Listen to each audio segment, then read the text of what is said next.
Hi, Phil Aston here from Now Spinning Magazine with another tribute video, and this is to Wayne Kramer, the guitarist and soundsmith from the MC5. And as with all of my tribute videos, I just want to say up front that this is dedicated to all of Wayne's family, friends and fans around the world.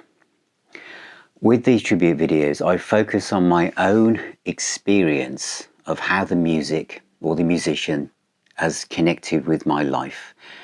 If you want to know about the stats between the albums and what he did in his life and all the rest of it, there'll be lots of channels and websites that will deal with all of that. So this is very much a very personal view of the music and how it has interacted with my life.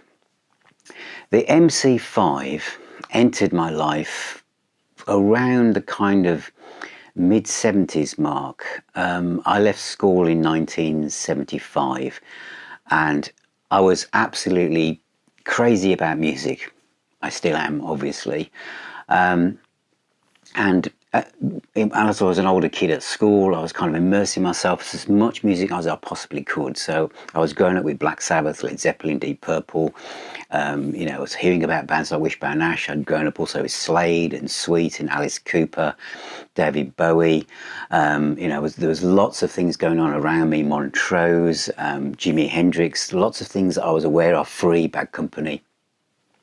And so I used to go, when I used to go to a record shop, I used to go through literally A to Z. I would go through every single rack looking for album covers and trying to discover new things. I was very aware that I was only going to have access to what my friends had bought.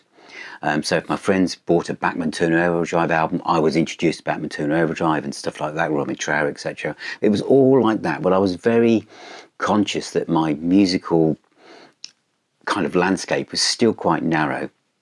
So one of the shops I used to like to go to is Reddington's Rare Records in Birmingham, and it was the, probably next to the Discography, the place, emporium for second-hand records, where you could just go in there and literally lose yourself for a few hours going through stacks and stacks of records.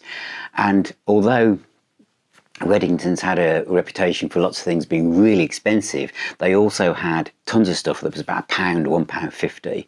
I remember buying West Bruce and Lane's Why Don't You album for about 50p. So there was lots of bargains to be had. But also, while you're in a shop like this, there will be music playing all the time. And unlike kind of contemporary record shops, which was playing chart stuff, Reddington's were playing, like, they seem to have a thing about playing the obscure rock music you could think of, which at that age, most things were obscure to me because I was discovering things every single day. There was one Saturday in particular, I was in there browsing away and this music came on and it started with a monologue, like a speech, like a call to action. And it just stopped me browsing in my tracks, pardon the pun. And there was a line in it that was something about saying, are you going to be part of the problem or are you going to be part of the solution? It's time to testify, brothers, sisters. It's time to get down. It's time to, make a stand, literally. And I thought, are you going to be part of the problem, part of the solution? And then it went from there into this absolutely chaotic wall of noise. I was used to noise like rock music, like Speaking by Deep Purple, but this sounded more jangly, crazy, as if like it was barely being held together. And then I think that was about 2 and a few minutes, and then it went into another song, and this time there was the call to action was, the swear word for the muckers, wasn't it? Changing that for all the censors out there. And prior to this, the only time I'd heard swearing on a record, bear with me, I'm a young kid, was the start of Dark Side of the Moon by Pink Floyd at that very, very start. And I used to turn it up and wonder whether my mum and dad would notice the swearing in it, which of course they never did. They would have noticed the swearing in this. And I went up to the counter and I said, what is this you're playing? And the guy said, oh, it's MC5. I went, who? Because it was a strange name. He said MC5. And he showed me the cover. And the cover looked like it was sounding to me. It was still blaring out across the shop. And, you know, the band themselves, they looked the business, didn't they? They looked scary. They looked like you wouldn't want to bump into on a dark night. And on the back cover, the kind of jacket that Rob Tyner's wearing, it's kind of like nothing like I'd seen. It wasn't really glam. It was a bit of Alice Cooperish in there, but it was just incredible. And I remember saying, how much is it? And this was one of those records in Reddington's that was rare, because he said the latest pressings didn't have the swearing on it. And this one was really expensive. For me, spending 50p to £1.50 max, it was out of my league. It would be years later and before I got a copy of that. But actually, my next stop for MC5 was after I bought a sampler called The Age of Atlantic, which I've done a video on. And there's a track on there called Tonight, which is from back in the USA. And this was released in 1970. And the track Tonight is probably the best song about being a teenager ever written and recorded, or going out on a Friday to Saturday night. And this was, as I say, 1970, but it sounds like it was recorded in the 60s. It was produced by John Landau, who'd never produced anything in his life. The band were coming out of this kind of like really revolutionary period of their career. And all of a sudden, we have an album full of rock and roll standards like Tutti Frutti, back in the USA. There's literally no bass on this at all. It's a very, very strange album in a way. The Human Being Lawnmower is like a rock opera done in 2 minutes. It really is, you know, an interesting album. And it didn't sell as well. I think it got to number 135 in the American charts. And then in 1971, they did one last album where they were trying to keep it together. Hard Drugs had crept in by then. And High Time, which is a great rock and roll album. And they were done. But it is this one, Kick Out the Jams, where we really have to focus on for this tribute. Because this is like nothing else you will hear. This is heavy metal before there was heavy metal. This is punk before there was punk, for new wave, whatever. This is, I remember my eldest son heard me playing this a few years ago, and he came down and said, what is this? And it was the last track on side 2, and he thought it was some kind of obscure death metal band that his dad had found. You know, it really is incredible. Rambling Rose, Kick Out the Jams, Come Together, Reduce, number 62, Borderline, Motor City is Burning, I Want You Right Now, and Starship, which is absolutely out there. It really is. I'm just going to read a few bits here from these are the sleeve notes from a CD version. Because this is from Rob Tyner before he sadly passed away. And he says here, the album is a microcosm of the times that spawned it. It was an idealistic attempt to make something more significant than a mere product that dominated the charts. And the record has within its vision and the violence of a turbulent time in America, the music expresses the frustration and future shock and soul of the 60s. Betrayal of the struggle to create a world that was destined never to be. An impossibly beautiful dream that was doomed by the nation's descent into the disco inferno of the 70s. We were punk before punk. We were new wave before new wave. We were metal before metal. He says we were in MC before Hammer, depending on perspective. But it was recorded Halloween 1968.